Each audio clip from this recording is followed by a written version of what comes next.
Tinguha karon sa sangguniang panglungsod ning Dakbayan sa Osamis nga masitol ang land dispute boundary sa 14 ka barangay ning Dakbayan. Importante kini nga masitol tungod kay ang Philippine Statistics Office magpahigayon og survey sa 51 ka barangay ug ang resulta niini mo'y basihan sa madawat nga national tax allocation.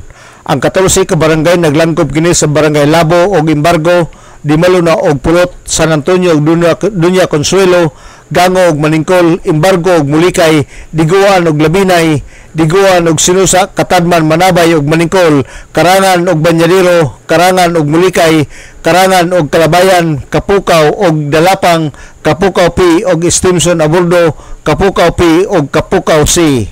Ang sangguniang panglungsod gipahibalon ni Konsehal Mars Tapayan atol sa regular session nga sa board meeting sa CBMS kung community-based monitoring system mopasaka sila og resolusyon aron mohimo og ordinansa ang City Council nga masitol ang land dispute sa barangay.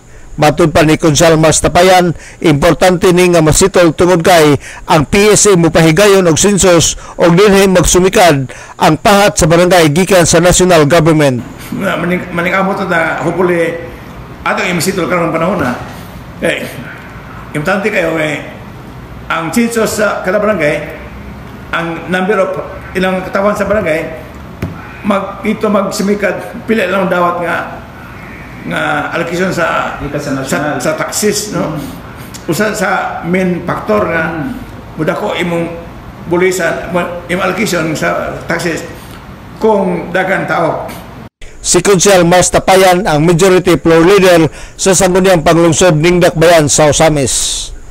Alang sa DXDD Radio Campana, ang radyo sa simbahan, WD45 Dudong Bargamento, Danag sa Dakbayan.